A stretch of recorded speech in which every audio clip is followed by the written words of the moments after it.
Hi friends, welcome back to my channel, Your Online Teacher. So, നമ്മൾ ഇന്ന് നോക്കാൻ വേണ്ടിയിട്ട് പോകുന്നത് പെറ്റി ക്യാഷ് ബുക്കിൻ്റെ പ്രിപ്പറേഷൻ ആണ്. ഓക്കെ, പെറ്റി ക്യാഷ് ബുക്ക് എങ്ങനെ പ്രിപ്പയർ ചെയ്യാൻ നോക്കാം. അപ്പോൾ അതിന് വേണ്ടിയിട്ട് നമ്മൾ അതിൻ്റെ ഫോമാറ്റ് ഒന്ന് പഠിച്ചു കഴിഞ്ഞാൽ എളുപ്പമുണ്ട്. നമുക്ക് തന്നിട്ടുള്ള എക്സ്പെൻസസിന് ഒരു 5 ഹെഡിങ് ആക്കി മാറ്റിയാൽ മതി. അപ്പോൾ ഇവിടെ എന്തൊക്കെ തന്നിട്ടുണ്ടെന്ന് നോക്കാം.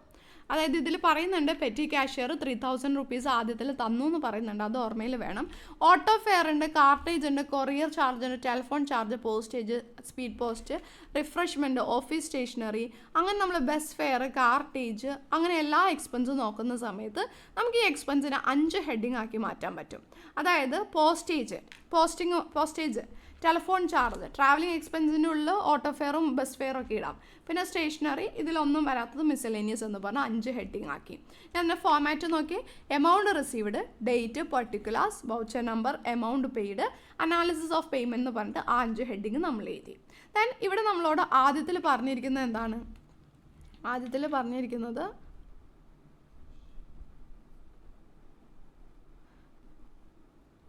The petty cashier of Ajmal Traders received 3000 എന്നാണ് പറഞ്ഞിരിക്കുന്നത്. എനിക്ക് തോന്നുന്നു അത് ഇതിൽ ക്വസ്റ്റ്യൻ മിസ്റ്റേക്ക് ആണെന്ന് തോന്നുന്നു. 1000 rupees ആയിരിക്കണം കേട്ടോ, ഒന്ന് ചെക്ക് ചെയ്ത് നോക്കട്ടെ. യെസ്, 1000 ആണ്. 3000 അവിടെ ക്വസ്റ്റ്യൻ മിസ്റ്റേക്ക് വന്നതാണ്. അപ്പോൾ 1000 രൂപ ആദ്യം തന്നെ കിട്ടി. ആദ്യം കിട്ടിയത് നമ്മൾ ക്യാഷ് റിസീവ്ഡ്, കാരണം എമൗണ്ട് റിസീവ്ഡ് കോളത്തിൽ നമ്മൾ 1-ാം തീയതി ക്യാഷ് റിസീവ്ഡ് എന്ന് പറഞ്ഞിട്ട് ആ 1000 രൂപ നമ്മൾ എഴുതി. അത് ഇപ്പുറത്തെ സൈഡിൽ എമൗണ്ട് റിസീവ്ഡിൻ്റെ എഴുതണ്ടേ. ബാക്കിയെല്ലാം ഇനി എളുപ്പം. ഇനി നോക്കിയേ, ഓട്ടോ ഫെയർ ഏതിൽ വരും? ട്രാവലിംഗ് എക്സ്പെൻസിൽ വരും 20 രൂപ. അപ്പോൾ അതാ നമ്മൾ ഓട്ടോ ഫെയർ എഴുതി. നമ്മൾ 20 രൂപ എമൗണ്ട് പെയ്ഡിൽ ആദ്യം എഴുതണം, എന്നിട്ട് ഈ 5 ഏതിൽ വരും നോക്കാം. ട്രാവലിങ്ങിൽ വരുന്നതുകൊണ്ട് ട്രാവലിങ്ങിൽ എഴുതി. ഇനി അതേപോലെ തന്നെ കാർട്ടേജ് 20 വരുന്നുണ്ട്. അതും എന്താണ്? അത് ഇതിലൊന്നും വരുന്നില്ല, പോസ്റ്റേജ് അല്ല, ചരക്കിൻ്റെ ഇതാണ് വരുന്നത്. അപ്പോൾ അത് മിസലേനിയസിൽ പോകും. 20 നമ്മൾ ഓൾറെഡി കാർട്ടേജ് എന്ന് പറഞ്ഞ് ഇവിടെ എഴുതി, അതിനുശേഷം അത് മിസലേനിയസിലേക്ക് കിട്ടും.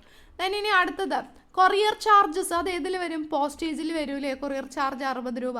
സോ കൊറിയർ ചാർജ് 60 എഴുതിയിട്ട് അത് ആ പോസ്റ്റേജിൽ നമ്മൾ ഒന്നും കൂടി അവിടേക്ക് എഴുതി. ദെൻ അടുത്തത് പോസ്റ്റേജ് ആൻഡ് സ്റ്റാമ്പ് 100 രൂപ. പോസ്റ്റേജ് ആൻഡ് സ്റ്റാമ്പ് 100 രൂപ ഏതിൽ വരും? പോസ്റ്റേജിൽ വരും. അപ്പോൾ പോസ്റ്റേജ് ആൻഡ് സ്റ്റാമ്പ് 100 രൂപ, അത് ഏതിൽ വരും? പോസ്റ്റേജിൽ വരും. ക്വസ്റ്റ്യനിൽ മിസ്റ്റേക്ക് ഉണ്ടോ?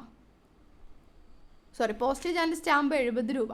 ടെലിഫോൺ ചാർജാണ് 100 രൂപ. അപ്പോൾ ടെലിഫോൺ ചാർജ് 5-ാം തീയതി 100 രൂപ, അത് ഏതിൽ വരും? ടെലിഫോൺ ചാർജിൻ്റെ ഉള്ളിൽ എഴുതി. പോസ്റ്റേജ് ആൻഡ് സ്റ്റാമ്പ് 70 രൂപ, അത് പോസ്റ്റേജിൻ്റെ ഉള്ളിൽ എഴുതി. ദെൻ അടുത്തത് സ്പീഡ് പോസ്റ്റ് 28, അതും പോസ്റ്റേജിൻ്റെ ഉള്ളിലാണ് വരുന്നത്. സോ സ്പീഡ് പോസ്റ്റ് എഴുതി 28, അത് പോസ്റ്റേജിൻ്റെ ഉള്ളിൽ എഴുതി. ദെൻ റിഫ്രഷ്മെൻറ്റ്സ് 42 രൂപ. അപ്പോൾ റിഫ്രഷ്മെൻറ്റ്സ് എന്തിൽ വരില്ല? ഈ പറഞ്ഞ ഹെഡിങ്ങിൽ ഒന്നും വരില്ല. അതുകൊണ്ട് റിഫ്രഷ്മെൻറ്റ് 42 എഴുതിയിട്ട് അത് മിസലേനിയസിൽ കൊണ്ടുപോയിട്ട് എഴുതി. ദെൻ അടുത്തത് വരുന്നത് ഓഫീസ് സ്റ്റേഷനറി 20 രൂപ, അത് സ്റ്റേഷനറിയുടെ ഉള്ളിൽ വരും. അപ്പോൾ ഓഫീസ് സ്റ്റേഷനറി 20 എന്ന് എഴുതിയിട്ട് സ്റ്റേഷനറിയുടെ അടിയിൽ കൊണ്ടുപോയി നമ്മൾ ആ 20 രൂപ എഴുതി. ദെൻ ഓട്ടോ ഫെയർ ട്രാവലിംഗ് എക്സ്പെൻസിൽ വരും അല്ലേ. സോ ഓട്ടോ ഫെയർ 25 രൂപ ട്രാവലിംഗ് എക്സ്പെൻസിൻ്റെ അടിയിൽ കൊണ്ടുപോയിട്ട് എഴുതി. ദെൻ രജിസ്റ്റേർഡ് പോസ്റ്റൽ ചാർജ് 40 രൂപ പോസ്റ്റേജിൻ്റെ താഴെ വരും. സോ പോസ്റ്റേജിൻ്റെ താഴെ എഴുതി. ദെൻ അടുത്തത് ബസ് ഫെയർ 10 രൂപ. ബസ് ഫെയർ 10 എന്ന് പറയുമ്പോൾ ട്രാവലിംഗ് എക്സ്പെൻസിലാണ് വരുന്നത്. സോ ബസ് ഫെയർ 10 രൂപ എഴുതിയിട്ട് ട്രാവലിംഗ് എക്സ്പെൻസിൻ്റെ താഴെ കൊണ്ടുപോയിട്ട് ആ 10 എഴുതി. ദെൻ അടുത്തത് ഫോട്ടോസ്റ്റാറ്റിംഗ് ചാർജസ്, അത് ഏതിൽ വരും? പ്രിൻറ്റിംഗ് ആൻഡ് സ്റ്റേഷനറിയിലാണ് വരിക. അപ്പോൾ ഫോട്ടോസ്റ്റാറ്റ് 18. സ്റ്റേഷനറിയിൽ പ്രിൻറ്റിങ് എഴുതാത്തതുകൊണ്ട് നമ്മൾ പ്രിൻറ്റിംഗ് ആൻഡ് സ്റ്റേഷനറി എന്ന് ഇവിടെ എഴുതിയിട്ടുണ്ടെങ്കിൽ പ്രിൻറ്റിങ് അതിൻ്റെ ഉള്ളിൽ തന്നെ എഴുതാം. നമ്മളിവിടെ സ്റ്റേഷനറിയിൽ മാത്രം കൊടുത്തിട്ടുള്ളതുകൊണ്ട് നമ്മളിവിടെ മിസലേനിയസിൽ കൊടുത്തു. പ്രിൻറ്റിംഗ് ആൻഡ് സ്റ്റേഷനറി എന്നാണ് ഹെഡിങ് കൊടുക്കുന്നതെങ്കിൽ നമുക്ക് അതിൻ്റെ താഴെ ഇത് എഴുതാൻ പറ്റും കേട്ടോ.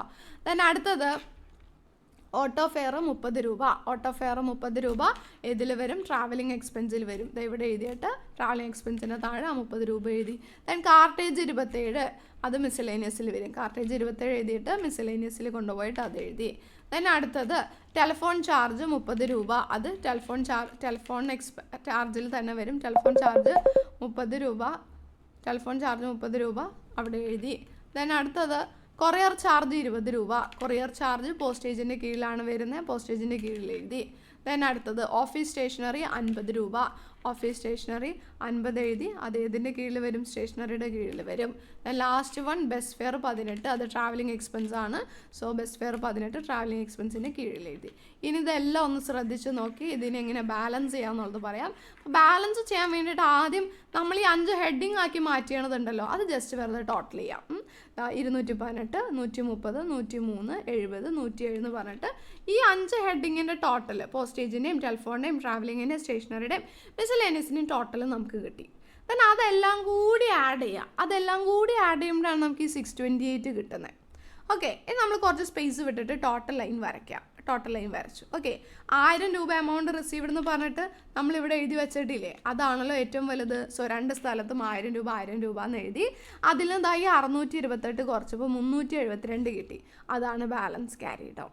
ഇനി എന്ത് ചെയ്യുക? അത് ബാലൻസ് ബ്രോ ഡൗൺ ചെയ്യുക. ബ്രോ ഡൗൺ ചെയ്തിട്ട് ഇപ്പുറത്ത് വേണം 372 എന്ന് എഴുതാൻ. ദെൻ ആ മന്തിൽ പിന്നെ ക്യാഷ് കിട്ടുക. ആ ഒരു ഡിഫറൻസ് 628 കഴിഞ്ഞ തവണ എക്സ്പെൻസ് വന്നേ, അപ്പോൾ ഇത്തവണ അത്രയും പൈസയെ നമുക്ക് കിട്ടുള്ളൂ. സോ 1-ാം തീയതി ക്യാഷ് റിസീവ്ഡ് എന്ന് പറഞ്ഞിട്ട് 628 ഒന്നും കൂടി ഇവിടേക്ക് എടുത്ത് എഴുതണം കേട്ടോ. ഇങ്ങനെയാണ് നമ്മൾ പെറ്റി ക്യാഷ് ബുക്ക് ചെയ്യുന്നത്. വീഡിയോ ഹെൽപ്ഫുൾ ആയിട്ടുണ്ടാവുമെന്ന് വിചാരിക്കുന്നു. താങ്ക്